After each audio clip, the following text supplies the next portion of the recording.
Hi guys, welcome to another Divi theme video. This is Jamie from System 22 and webdesignandtechtips.com. We got a fun one for you today. We've got a little sort of blog loop here that is just slightly different. As you can see, we got some images, got a little icon there that indicates that something's going to happen when you roll over the image or click on it. When I roll over, it's going to pull up the info for these various blog loops right here. And of course, if we click on one, it's going to take us to that particular post. Let's go back. And of course, it's fully responsive. Wouldn't be much good if it wasn't. I'm going to hit my F12 key. I'm using Google Chrome here. Here we have it on an iPad. It's the main reason that I put this little icon down here. If they click on it, something's going to happen. On desktop, it'll just happen on hover. On iPad and phone, they're going to have to either click on the image itself or the little icon. It'll do the same thing. Click off, it'll disappear. Let's have a look on iPhone. Similar thing. Click on it. Click off of it. Really easy to do. Like I say, it's just a little alternative way of displaying your blog post if you feel like it. So let's get started. I've got this page open here. Let's go ahead and delete this whole section and we'll start from scratch. So here we are basically with a new page, and of course you can insert this on any page if you want to. I'm going to add a row. I'm going to put a simple flex column in there. I'm going to add a call to action module. That's what I use because it's got the button and everything. Obviously you can build it however you want. This just makes it a lot easier. Okay, I'm going to leave like that for a moment. I'm going to roll back. I'm going to go up to where it says call to action here. I'm going to hit the back arrow, which will take us to the flex column that's sitting in our row here. Once in the column, under content, I'm going to go down to loop. I'm going to hit loop element. And we've got a right mess. It's looped this element. As you can see down the bottom, we've got a horizontal scroll line.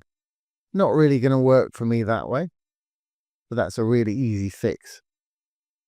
So while we're in the loop, I'm going to decide what I actually want it to loop. Posts is fine. You can just do pages, media, projects. If you've got WooCommerce installed and you roll down one more, you'll have products down there. I'm going to select my little supercar category because that's the main one I've got posts on for this. Now I've selected that. By default, it puts in 10. I think I've only got 9 of those, but if you've got a smaller number, you don't have to change this. If you want to display more than that, obviously you want to up that number. And you can offset posts, descending or ascending, order by publish date. I'm going to leave everything just on the default like that. Now what I'm going to do to fix this layout here, I'm going to go back up to my column. I'm going to roll back once more, or we can just go to the green tab here. So we're in the row. I'm going to go over to design, layout. It's going to be set to flex, which is fine. It's going from left to right. I'm going to wrap this row. And it's stacked them on top of each other like this. That's okay, but I kind of want 2 on desktop and 2 on tablet and perhaps 1 on mobile. So again, if we go to our content, back to the elements, you can always get to what's inside whatever element you're on by going to elements under content. Here's the column. If we go back to our design there, under layout where we were before, we've got sizing. I'm going to roll down. At the moment, the column class is full width. I'm going to change mine to half. It'll give us 2 columns. Obviously, if you want 3, change it to 1/3. I think the half's going to work for me, certainly on desktop. Let's have a look on tablet. Again, tough choice. We could take that down to full width again if you wanted them like that. But I think 2 is going to work for me. So half is going to work for me on tablet too. And on phone, I want it full width, I believe. Great. Well, that's okay, but obviously we don't want it repeating itself, saying the same thing all the way down. Let's flip back to desktop.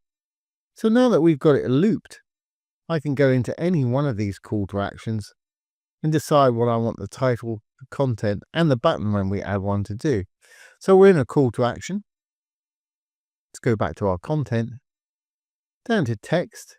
For the header, I'm going to roll over our little hamburger or disk type icon right here. It says dynamic content. Left click. I want to loop the post title. As you can see, it's brought in the titles from all of our posts there. I'm going to hit apply. If you need to, you put something before it and something after it and change the position, but I'm happy with that just like it is. For the button, I want, when it turns up, I want it to say more info. And for the actual content itself, I want an excerpt. Now, I better explain this in a minute. Let's just click on the little hamburger icon again. We'll go to loop excerpt. And it's brought in a little excerpt of our loop here. Now, for anybody that doesn't quite know what's going on here, let's go to the dashboard. I'm sure most of you do, but for those that don't, I've created some posts. And our posts have got categories. I selected the categories of supercars for mine. If I hit edit on one of these, if we look over here at the page level, it's got a title, obviously, which is also the page title or post title. It's got an excerpt. That's what we're pulling in, the excerpt right there and the title. And in a moment, we're going to pull in the featured image. Now, each of my posts has a featured image, excerpt, and title. For anybody that didn't know, that is what's happening when we're pulling these things in dynamically. Okay, once that's explained, let's apply that. Now, I want my button to appear with more info. So we're still in the call to action. If we go down a link just below here, here's the button link right here. Again, I'm going to hit the little disk icon up there. Loop link. So now the button's turned up. When they click on that button, it'll take them to the specific post. Again, we want to apply. Now, of course, you can style your buttons, your titles and text and everything over in design here. Title text, body text. Here's the button. I'm going to leave everything like it is for expediency. Now what I'm going to do is create a hover effect. So still in the call to action, I'm going to change that background color slightly. Let's just use a simple black.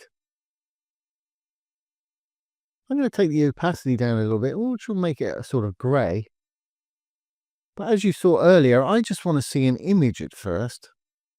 So if we look up here, we can go to our column, or I can just go backwards again to the column. In the column itself, I'm going to go over to the third tab, which is the image. Again, I'm going to hit the little dynamic content icon there. Loop featured image. As you can see, we've got now an image in the back. Now, while we're in the column, I'm going to add another element. I'm going to add our little pointer that lets people know that there's something going to happen when they either hover over it or tap on it. So still in the column, still under our content, let's hit the apply there.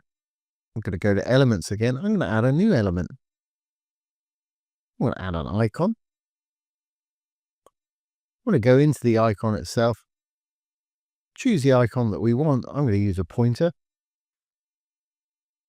Same as we used yesterday, if you saw that video. Now I'm going to go over to design.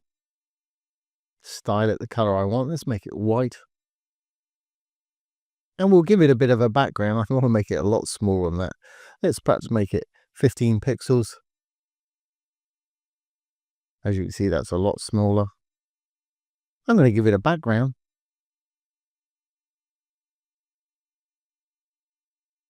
Again, I'll just use a black color. I'm going to give it a little bit of space top and bottom. So over in design, we can do that with spacing. I'm going to give it 5 pixels all around. Just hit the 5, hit the chain. It'll do the opposite side, top and bottom. We'll do the same for the left and the right. Now, obviously, I don't want it sort of stuck on the bottom all out on its own like that. So I'm going to absolute position it within our column. Still in the icon, I'm going to go over to advanced, position. I'm going to change it from default to absolute. Chucks it up on the left hand side there.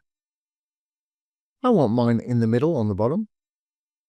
So on our little grid here, I can pop it there. I'm going to pull it off the bottom just a little bit with the vertical offset. So maybe 5 pixels.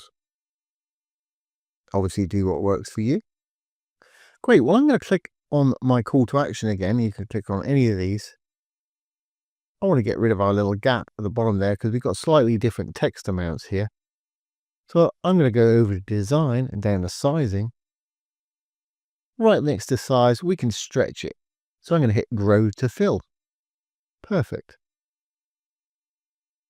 Now I know there's some of you out there with OCD. Thinking, well, that button's not in line with this one. We can fix that pretty easily. Still in the call to action. Let's go up to our layout and our flex. And under justify content, I'm going to go over to this one, space between.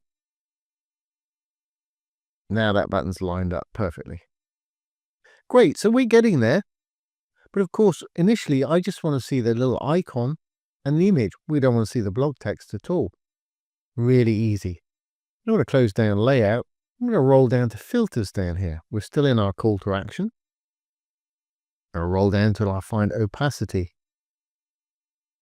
I'm going to take the opacity slider all the way down to the left. So basically, we've made our call to action module invisible. But of course, when we hover over on desktop, we want to bring it back. So to do that, we'll roll over to the little desktop type icon up here, left click. Going to go down to hover. When they hover over it, I'm going to bring the opacity all the way back. Perfect. And we've got a slightly opaque background. That's why we can see a bit of that image through there. Now this is really important. Once you create a hover effect, you're in hover mode, you want to go back up when you're finished. Make sure you flip back to desktop. If you don't, any edits you make over here will only happen when they hover over it. Okay, that's pretty much all I want to do. Now, if you wanted a round icon, like I've got a square one there, we can go back into that icon by going to our column. You'll find it under the elements here. We can just give it a border radius. Over in design, here's the border. I give it something like 50 pixels. Our little change check, so it'll do all four sides at once. That'll make it round if that's what you want. And for anybody that may be thinking, well, on desktop, we really don't need that because it's going to happen as soon as they put their mouse on it. Well, it's an indicator that something will happen. So if they happen to roll down this page without putting their mouse on it, they're not going to see it. But if you decide you don't want it, we can hide it on desktop and just have it on tablet and mobile. So still in the icon, if you want to do that over in advanced, we can go to visibility. Disable it on desktop. It'll grey it out for us, but on the front end, you will not see it. Okay, just to define it slightly more, I'm going to add a little bit of box shadow to our columns. And go up to the top there. Here's our column. Design. Here's box shadow. Just lifts it off the page a little bit. Now this is going to work. There's one slight thing that we need to know. Let's save our changes here. I'll shut down the preview we've got. Now let's preview a new version on the front end. And here we have it when we hover over. We've got our info and our button and what have you. And of course, when we click on it, it's going to take us to the post. And if I hit my F12 key, here we are on the iPhone. As you can see, we've got our little icon back. Tap on it. It's going to pop up. It's going to disappear. Same with our next ones. And on an iPad, like I say, you can change the column structure if you want to. That's going to work for me. Click on it. Click off of it. Perfect. Now, there's one thing about this. Let's just make it a little bit bigger. Let's make it 100%. If I actually click on the icon itself, nothing's going to happen because we've got no trigger or anything like that. If I click off of it actually on that element, it works. If you want it so when they click on the icon itself, it still does this. Really easy to do. Just got to add one little line of CSS code and don't let that freak you out. It's very easy. I'm going to go back here. We want to go into the actual icon itself. So we're in the column at the moment. Here's the elements. There's our icon. Let's go into the icon. I'm going to go over to my advanced and CSS right here. I'm going to go over to the module elements tab. In the main elements, I'm just going to write pointer, P-O-I-N-T-E-R. And you can hit the prompt if it pops up. Colon. And the word none, N-O-N-E. Now if we resave this. And refresh our page here. Of course, it's still working perfectly on desktop. Won't be doing anything different. Hit my F12 key. Here we are on the iPad. This time when we actually click on the icon, it's going to click through it. Click off. Perfect.